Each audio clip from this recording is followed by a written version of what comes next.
Hello, welcome to the fourth episode of that Encyclopedia podcast. And today we're going to be discussing not a conspiracy theory, not a piece of scientific equipment and long-term space project, nor are we going to be discussing an ancient cultural monument. Today we're going to be talking about villains as a holistic group of stock characters from fiction. How do you feel about villains?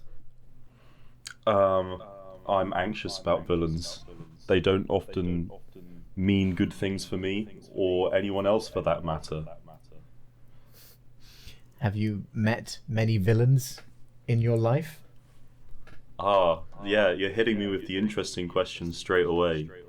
Um, no, I probably haven't. Well, actually, no, I take that back. Maybe I have. I think most of the villains we tend to meet are in our childhood, because children are evil. I thought you were going in a different direction. No. I thought you were going to say something like, because when you're a child, everything is more fantastical, and so you have, black and white heroes and villains, and then you get older and you realize that, morality is often more flexible than you would like, and ambiguity plays a much larger role. But no, you just went straight in for children are evil. No, I get what you're saying. I think there's definitely some truth to that.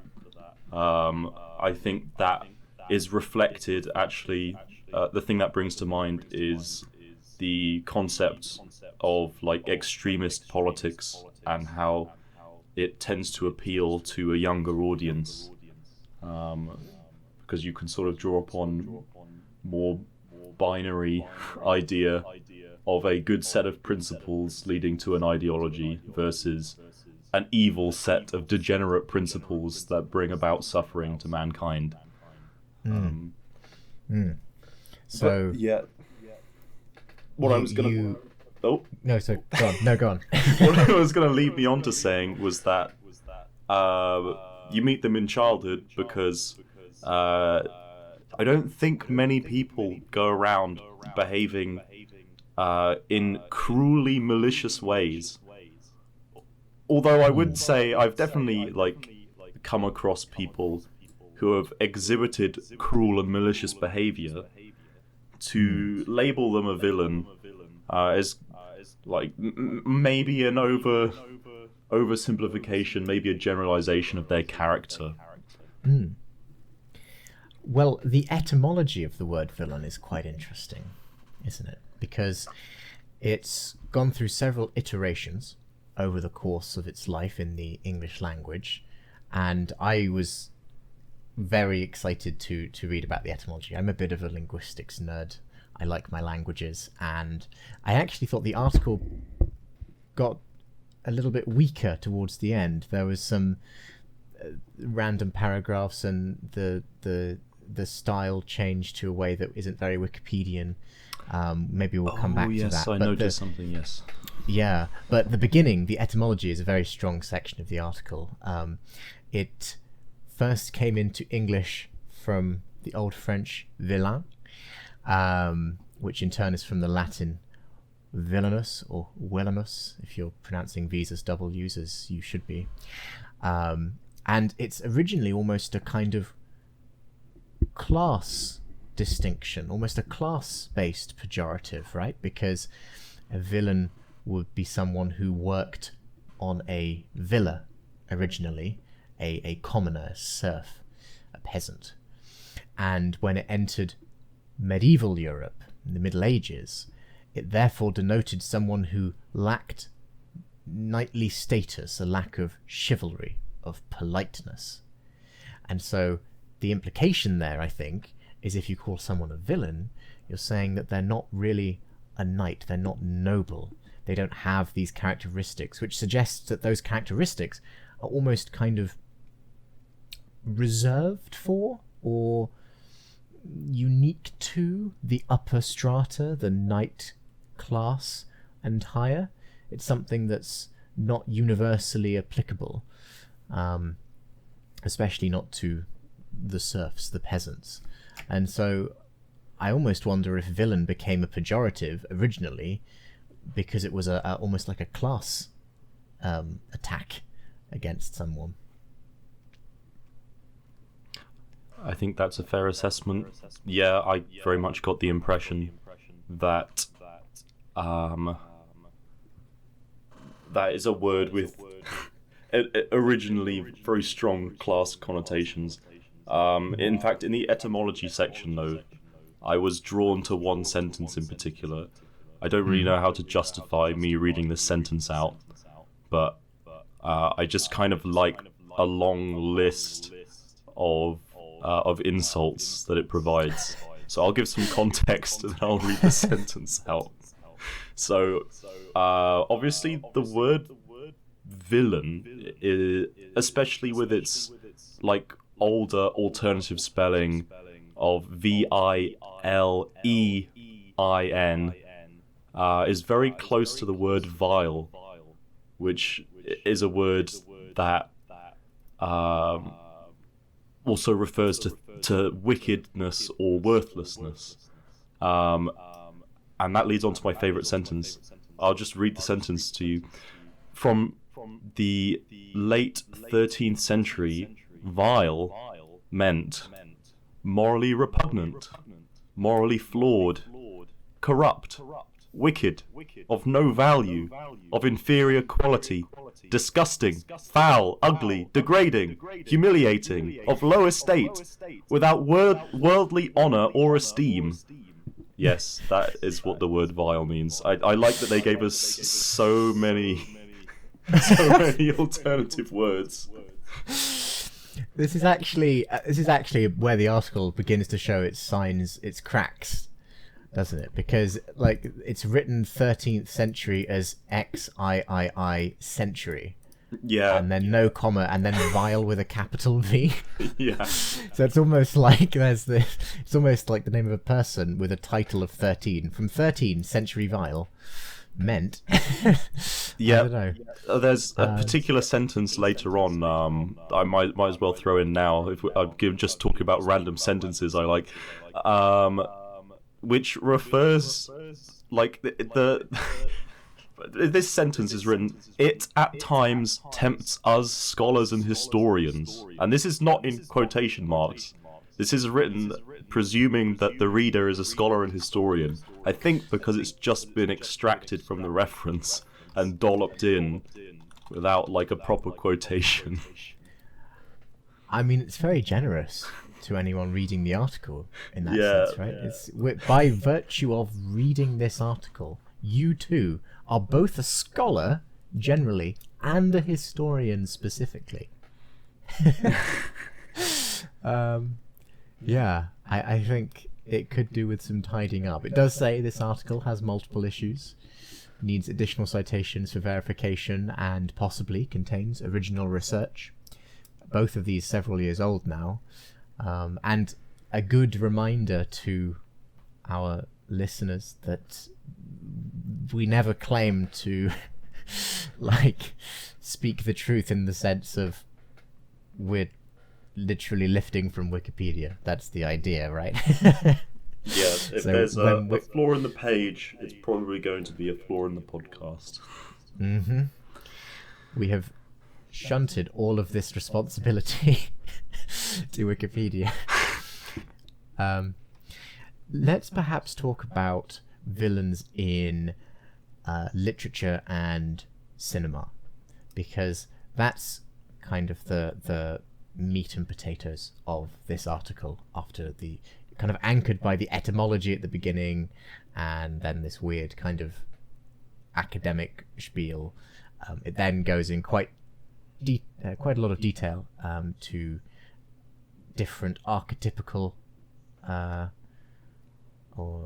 villains and little names for kinds of villains. Do you have a kind of villain that you particularly enjoy seeing in films or reading in books? The false donor, the beast, the authority figure, the traitor, and so forth?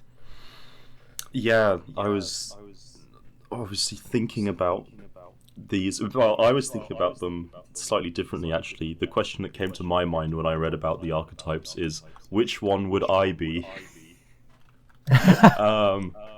But perhaps we can go on to that question after I've conceived of my favourite. Not a huge fan necessarily of the beast villain archetype. I'm sure it has some interesting uses, but in terms of the character of the villain themselves, I can't imagine finding them that interesting. I feel like a beast type villain is sort of a proxy for like a natural form of destruction, like an earthquake or a hurricane. You wouldn't say that a hurricane is a villain, but it's not all too different to just a beast type villain. So in terms of the... What were you going to say, sorry? No, I was just going to agree with you. I was thinking exactly the same thing. I read the beast paragraph and felt that it was kind of almost describing a force of nature rather than a living entity. Yeah, and I don't know. I guess if I'm thinking about like favorite villain characters, I could never really find a beast one is likely to be my favorite.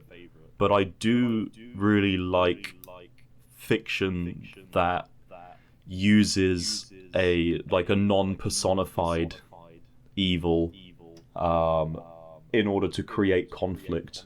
As it goes on to later describe in the article the concept of like a sympathetic villain and the concept that no one actually sets out to do evil, I think it can be very interesting when fiction actually sort of acknowledges that and is critical of every character's perspective, showing more of a realist like subtlety to human behavior. But that's quite a spiel for just the beast. Authority figures can be quite cool. Like a bad king. Everyone likes to hate a bad king. I can't recall many false donors from literature off the top of my head, but the concept of a villain that like poses as a benevolent figure, presents some sort of deal. I suppose that's very similar to the devil archetype, as it says, but I'm not aware of too many stories myself. I don't think there are that many. I agree, but that said, my favorite villain from any video game is a perfect example of this. Gaunter O'Dim. Oh yes. From The Witcher, The Witcher 3, specifically. Well, I guess specifically the Heart of Stone expansion pack is an incredible character. I have so much fun whenever he's on screen, making everyone run around in circles, whilst maintaining this visage of a humble merchant. Spoilers, but yes, that's my go-to false donor. Although in literature I'm less... I can think of several stories involving the devil himself, but a devil-like figure who is not actually the devil within literature specifically. I can't believe that passed me. Gaunter O'Dim is a fantastic character. Yeah. Yeah. What about your anti-villains? The ones you find kind of more compelling, the kind of does things that are evil but for a good reason kind of characters, or for a sympathetic reason, perhaps, if not necessarily a good reason. I mean, I'll throw a well-known villain out there and give some thoughts. Everyone's heard of Thanos from the Marvel Cinematic Universe. I could say, to some extent, he's a sympathetic villain. I mean, I can't remember which film it was in, but I remember him being portrayed after his great climax and success in his villainy, and he very much just goes back to being sort of a regular nobody. He's out there like farming some fruit, minding his own business, and the movies do put forth his reasoning for his behavior. Thanos is a character that only wishes to do harm with some sort of grand utilitarian goal. He thinks that if he does this one thing that is arguably bad, it will somehow save the universe from some sort of later suffering. Now, do I think that his theory made any sense at all? No, not really. Just why he's kind of a weird sympathetic villain. Like, I understand, like, that his motive is based upon trying to like prevent bad things happening, but it just makes no sense. I don't really understand what he's trying to do. I'm glad you said that, because I was about to disagree with you, actually. I before you finished there, because I would say that I don't see Thanos as an anti-villain, although I do agree. I think the films try very, very hard to make him one, but ultimately his plan is so stupid and insane that it kind of kills and undermines all of the character development that he goes through. If you have collected in this particular universe a set of items that enable you to do essentially anything, can't you, I don't know, double the amount of resources in the universe rather than killing half the population? Like, there are. You'd think there are a number of things you can do. But my go-to would be the character of maybe Dracula from Castlevania. Have you seen Castlevania? Right. Yes, I have seen Castlevania. Yes. Yeah. Very good. Yes. Very good villains in Castlevania. So the show rather than the games. I think I've never played the games, but I think that Dracula in those is more of a one-dimensional end of game evil, no questions asked kind of villain. But the characterization of Dracula in the show Castlevania, and this is not a spoiler, this is the premise of the show, is that his wife is murdered by the church for witchcraft, and she was not even that she should have been executed, even if she were a witch, but she's not. She's a doctor using science and new medicinal recipes that she has learnt from Dracula's vast stores of knowledge, to heal the sick and to help people. And because it's too advanced for the church to understand, she is arrested and burnt at the stake. And Dracula, who had been slowly coming around to sympathize with humanity and work with humans and walk amongst humans as one of them and so forth, all of that work is undone, and he decides that he wants to kill all the humans. Initially, I think just in his local country, but then he expands and decides to kill everyone on the planet. And this is an insane plan, and everyone else in the show realizes that it's an insane plan, even his allies. But his characterization, I can't do justice in a few minutes. But it's an incredibly sympathetic portrayal, I would say. Like, ultimately, he's still a villain, he's wrong, but the final confrontation with Dracula, he's just tired and depressed and underfed and basically just wants to die himself at this point. And even then, almost wins. So, fear Dracula at full power from Castlevania, but... that he would be my go-to anti-villain, I would say.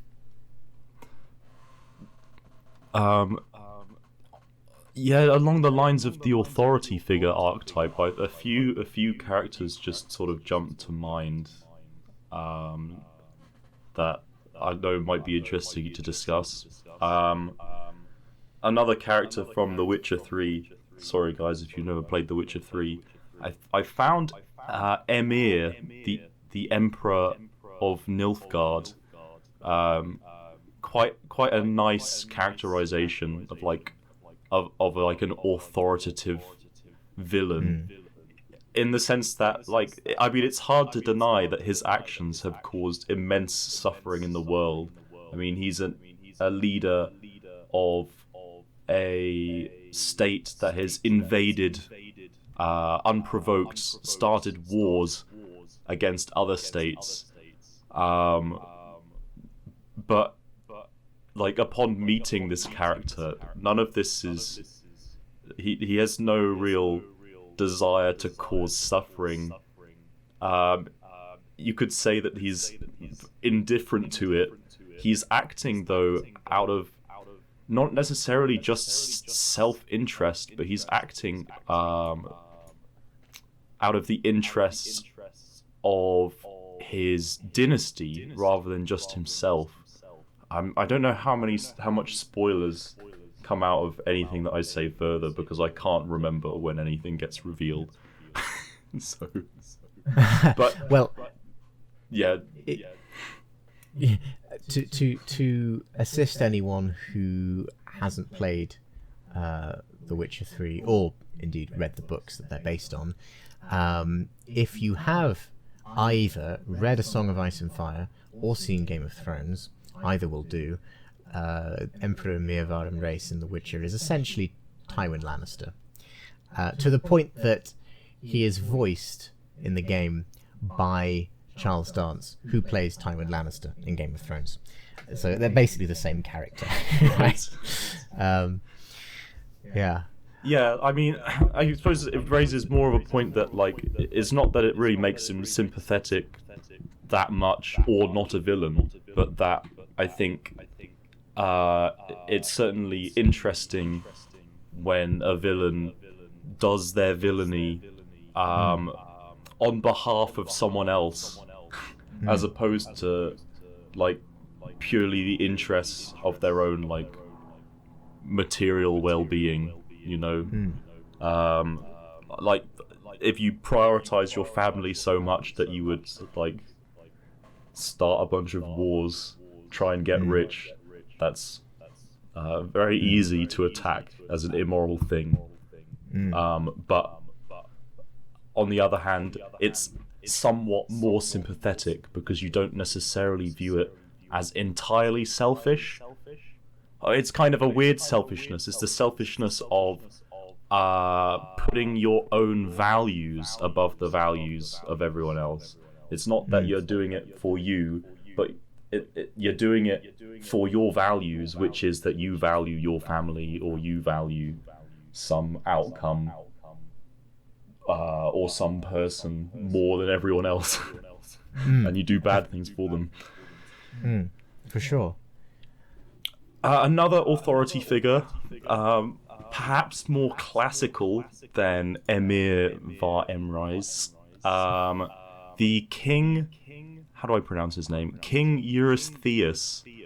He was the king that Hercules, or Heracles, his Greek name, the greatest of Greek heroes, he served this king, and this king didn't really like him, and set him some tasks that he thought he would fail, but against all odds, except for the fact that he's, like, the son of the king of the gods, maybe.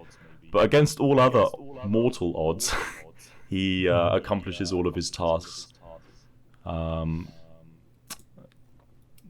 That's a good example. And it also shows, between the two, the timelessness of these tropes, right? Like, King Eurystheus is from Greek mythology, you know, literally thousands of years ago, and yet is in many ways comparable to someone like Tywin Lannister or Emperor Emirvaren race from The Witcher, which came out in 2015. So despite all of humanity's evolutions and changes and advances, these fundamental archetypes are still identifiable and essentially unchanged throughout the ages. I just had another thought about authority figures, so I'm afraid I'm going to have to jump back in with... something I have to say I really do like about the authority figure villain is much of the time you can't really beat them as such. Like, the individual hero can't necessarily do anything. Like, they can't take away the power of the authority figure in most of these sorts of stories. You can only really thwart a plan. Like, Hercules never goes, you know what, I'm just gonna kill the king and then not have to deal with him. He's bound by the circumstances of the universe to deal with the king on terms that kind of the king creates himself. That's sort of often what happens, and then these authority figures, like, in fact, there's even a line here under the authority figure section. Often the villain is defeated by their own greed, pride, or arrogance. It's not so much like a beast that you can prepare for combat and then take it on and then beat it. You can't just kill the king and stop the regime. Someone else might take his place, or he's got an entire state behind him. It's the concept of very, very, like, impossible to topple villain. But you have to find a way, even if you can't, tackle it in the classical sword and spear sense. So here's a question to link authority figures to other archetypical villains. Have you seen all 9 of the mainline Star Wars films? Yes, I have. Okay, so Emperor Palpatine is ultimately the villain in all 3 trilogies, right? For better or for worse. Yes. He's the same character, but I think there's an argument that his classification within the villain archetype list changes throughout the trilogies. So in the original trilogy, although he's kind of a late entry to Star Wars because he doesn't appear until the middle film, and then it doesn't appear kind of in person until Return of the Jedi. He's, I would say, an authority figure villain, right? Ruler of the galaxy, or at least of the Empire, apparently only driven by power for power's sake, takes the title of Emperor as a senior monarch, wishes to totally dominate the environment in which he finds himself. Classic authority figure, and is in a way defeated by his own arrogance as he fails to see he's so arrogant to believe that his 2IC Darth Vader is actually still capable of feeling good and doing good, and doesn't believe that he'd be betrayed by him for his own son, which of course he is, and ends up getting thrown down a reactor shaft. So that's how he was introduced to us as a general audience. But then in the prequel trilogy, he's not as much of an authority figure. He kind of transitions to one at the end after he reveals himself, but he operates much more as a kind of false donor, or even a traitor, right? Throughout the original trilogy. And then in the final trilogy, in the sequel trilogy, I would say there's an element of the beast archetype in there.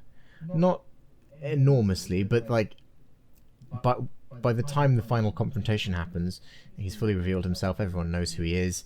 He's capable of electrocuting entire star fleets out of the sky, and functions as just this rampaging force of evil, and he's never seen with anyone else.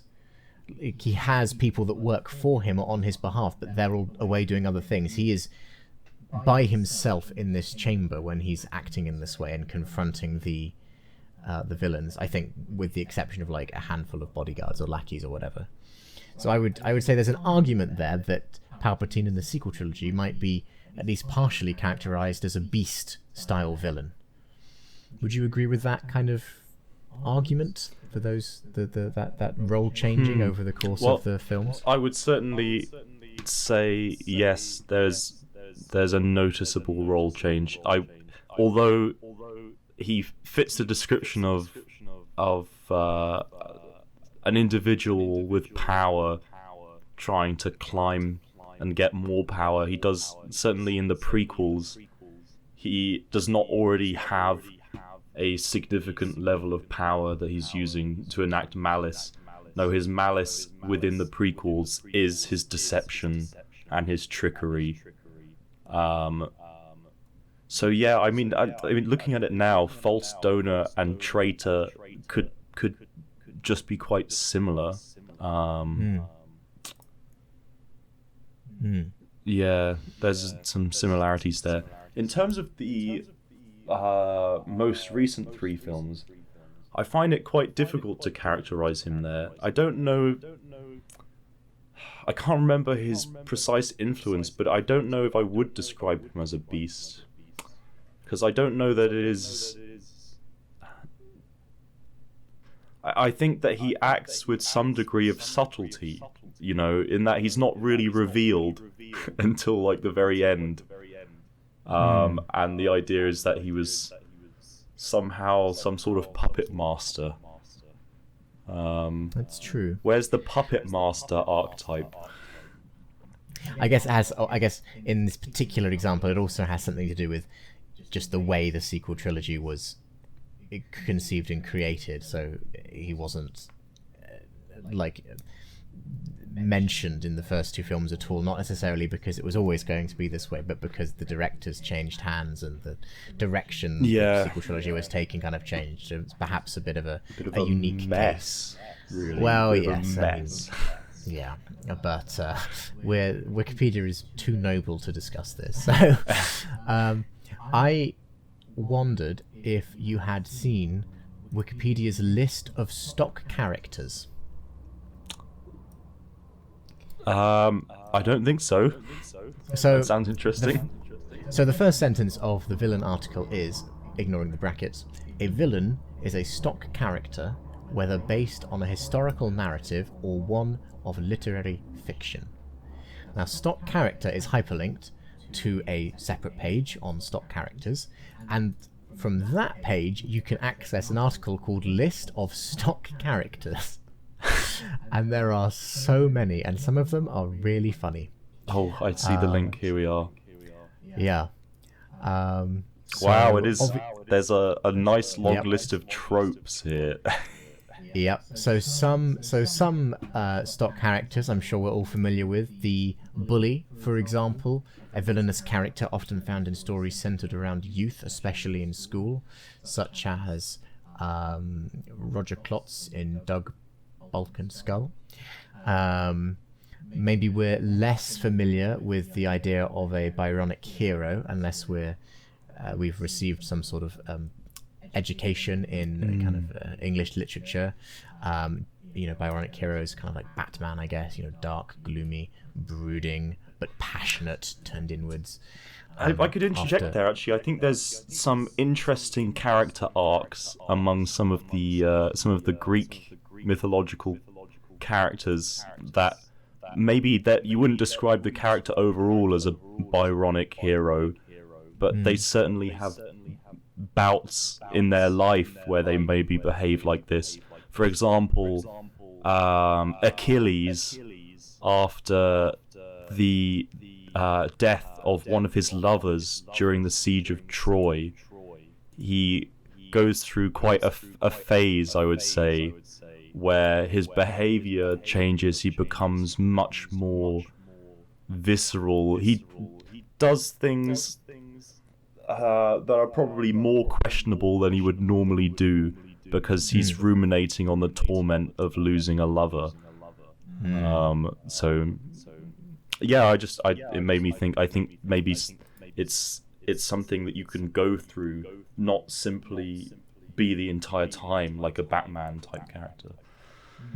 For sure. I've just spotted. I'll preface this by saying that I've never seen Star Trek, the original series, that is. But in the list of stock characters, there's the Christ figure, someone who dies a martyr only to rise from the dead to fight evil, as in the story of Jesus. And we have the Doctor. Okay, fair enough. Harry Potter, sure. Aslan, yeah, C.S. Lewis, pretty explicit. And then Spock, Yeah, from Star Trek. Is Spock a Christ figure? This might be the most compelling argument that I've come across yet to watch the original Star Trek. That's so to assess interesting. whether Spock is a Christ figure. I mean, Spock is always a figure of, always been a figure of wisdom in all the Star Trek that I've seen. So I could see an argument assembling there. I don't really know about the rising from the dead part. I don't know where that's from, but sounds interesting. Yeah. There's a villain archetype stock character from the silent film era called the Dastardly Whiplash, who will tie a maiden to train tracks or burn down an orphanage as part of their schemes, all whilst twirling a long moustache with over-the-top personalities. Robbie Rotten Yes. from Lazy Town would be an excellent example. So, yeah. From the iconic Lazy Town. Wow. This is a great page, yeah. We could just go through discussing each one and trying to think of examples. We could. Machiavelli, I mean, there are just so many. It never ends. But perhaps then, for the final, have you just found something entertaining? I just Go found on. the nice guy. A male character of wholesome morals, agreeable personality, and usually modest means. In romantic fiction, he struggles with finding women willing to date him. Oh no. Oh no. I've seen the And rest. examples of this include Neville Longbottom. I'd never thought about Neville Longbottom as a nice guy before, but I see it. I think because it does say in ideal happy endings he finds a woman more appropriate for him than those who rejected him. I feel like in Neville's case, he finds his own. He grows in confidence at the end. He sort of changes slightly. I don't really know what to say about that. I just never had thought about him like that. I think this is such a weird union of, I think, you have the nice guy, lowercase g, which fits this Wikipedia description quite well, but then you have the nice guy, capital N, capital G, which strays into the sort of terminally online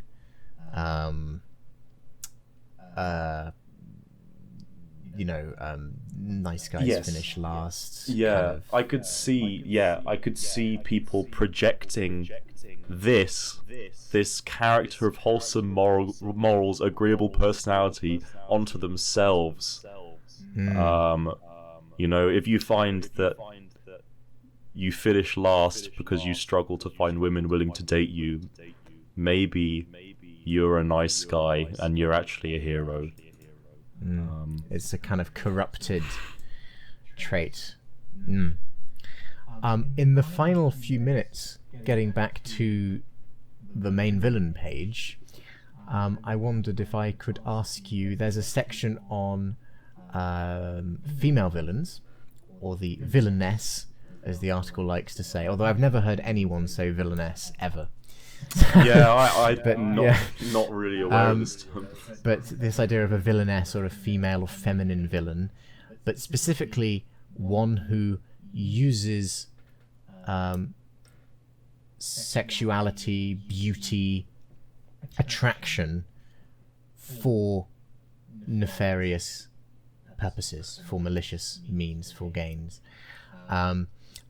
I don't think we really have the time to go into this in detail that would be appropriate. So instead, I was wondering if I could ask you whether there's a male equivalent that you've come across.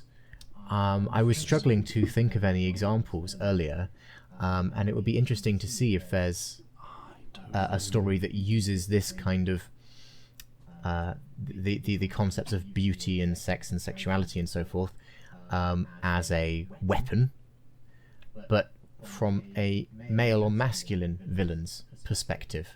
Do you know any examples off the top of your head? I'm trying to think, but in terms of outright villainy, I can't think of it. I mean, the best I can think of is when you've got some sort of conflict, some sort of conflict in teen fiction, and you maybe got like two 19-year-old boys from different teams, and the girl likes them both, but it's never quite as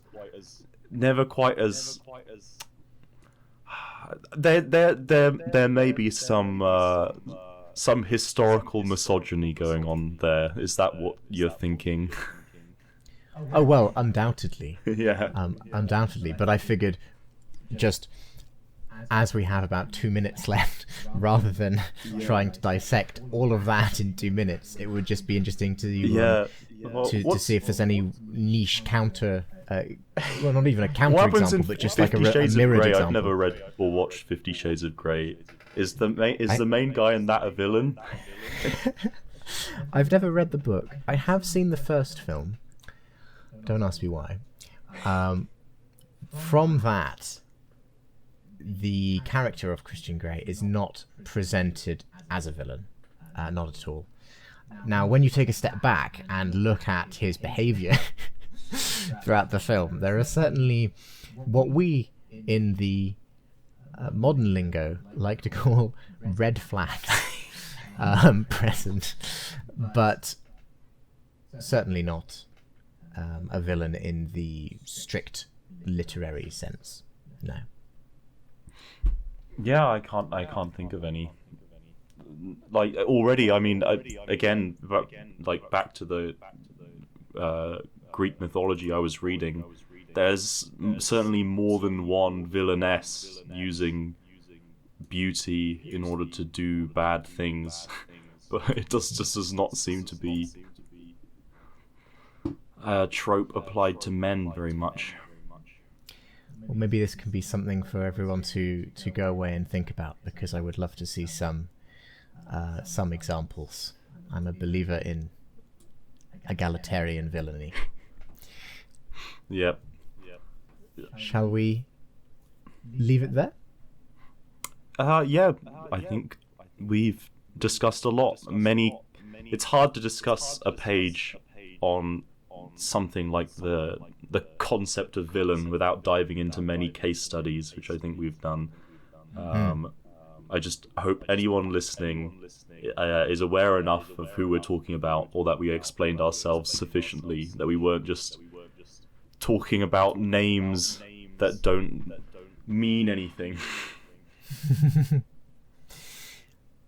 Well, time will tell.